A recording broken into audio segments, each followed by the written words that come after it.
All right, let's just jump right in. We are going to crack the code on maybe the most nerve-wracking moment in anyone's career, right? The introduction. We're going to figure out how to build a perfect, powerful 20-word intro that actually gets you seen, heard, and yup, hired. There they are. 4 little words. It sounds like a question, but it feels more like a test, doesn't it? Suddenly, the spotlight is right on you, and it feels like everything is hanging in the balance. And what happens to most of us? We either totally freeze up, deer in the headlights, or we start rambling, just listing off every job we've had since we were 16. And look, even people at the very top of their game, I mean, super successful people, can just go completely blank.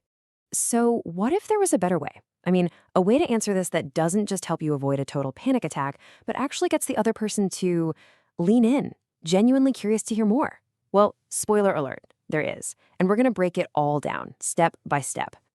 Okay, so to really get this right, we've got to understand why we so often get it wrong. And to do that, I want to tell you a story. It's about a perfect opportunity that was just completely spectacularly fumbled, all because of that one dreaded question. So let me introduce you to our candidate. On paper, she was absolutely perfect for this instructor role. I mean, we're talking more than 20 years of high-level expertise. She was so prepared. She had this whole detailed elevator pitch ready, a laundry list of her accomplishments, and she was totally convinced that her qualifications would do all the talking. That the introduction was just a formality. So the moment comes, the interviewer says, "Tell me about yourself." And she is ready. She proudly launches right into that well-rehearsed pitch, just ticking off everything she could do, all her skills, every single success. She put it all right there on the table. And the whole interview, it lasted 5 minutes. 5. She was rejected right there on the spot, all based on her answer to that one question. It was brutal, it was shocking, and it was fast. But here's the thing. That failure, it wasn't the end of the story. Not even close. It was a massive wake-up call. It was the moment that led to this one piece of feedback. Feedback that completely changed everything about how she thought about introducing herself. Here's what the interviewer told her. And listen up, because this is probably the most important part of this whole explainer. He said, instead of talking about yourself, it would have been more effective if you had explained what you can do for me. See? It wasn't about her list of accomplishments. It was about relevance. Her focus was all on her when it needed to be on them. So that one piece of feedback, it sparked a mission. For the next 6 months, she dove into everything. The science of first impressions, what makes headlines go viral. She wanted to crack the code on grabbing attention.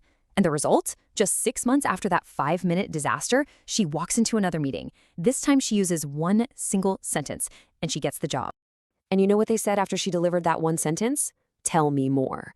Those are the 3 magic words. And that is the goal, right? Your introduction shouldn't be a speech that just ends the conversation. It needs to be an invitation that starts one. The whole point is to make them lean in and say, wait, tell me more about that.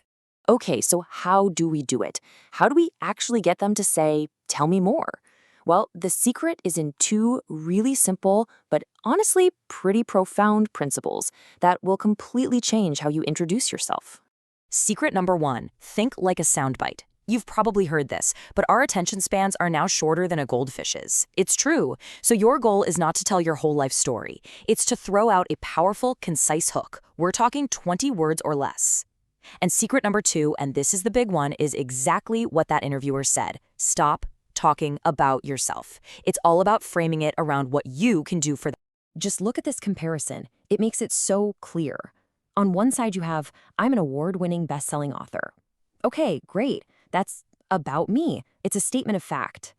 But on the other side, I help new authors get published faster. Now that's about you, the listener. It's not a statement, it's a solution. It immediately answers that silent question everyone has in their head. Okay, but what's in it for me? Okay, the theory is great and all, but let's get practical. How do you actually do this? I'm going to walk you through a toolkit, 5 simple frameworks you can literally use to build your own powerful 20-word introduction, like today. So here they are, our 5 approaches: the benefit, the breakthrough, the passion, the strength, and the mission. And look, you don't need to master all 5. The key is to find the one that just feels right for you, the one that sounds authentic to who you are and what you're doing right now. So let's break them down. All right, first up are two that are awesome for professional settings. The benefit framework is super straightforward. I help this kind of person get this amazing result. It's so good because it directly answers that question in their head, how is my life going to be better if I work with you? Then you've got the breakthrough framework, which adds this really powerful little twist, the word without. So you're saying, I help you get this great thing without this bad thing you hate. That immediately shows your unique value. Okay, now these next three are a bit different. They're perfect if you're maybe switching careers, or you're a student, or you just want to lead with your why. Instead of talking about a job title, you're focusing on what drives you. So you have passion, which connects what you care about to a result for them. Then strength, where you talk about what you're known for and how it helps. And finally, mission, where you state your big goal. All three of these are incredible because they show your character and purpose. And sometimes that is way more powerful than any resume. So let's kind of wrap this up with one final thought.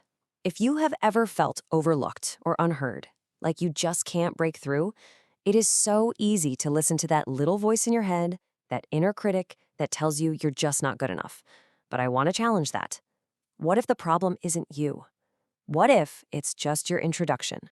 No, seriously, just take a second and ask yourself, what if that little nagging voice of self-doubt, what if it's just completely and totally wrong?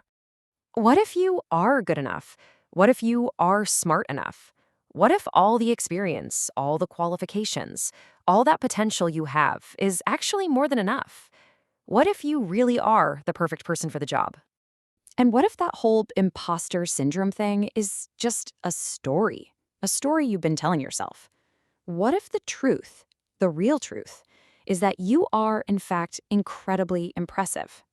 What if the only thing standing between you and being seen and heard and recognized isn't a lack of talent, but just your introduction? What if the key to unlocking everything you've been working for is just getting those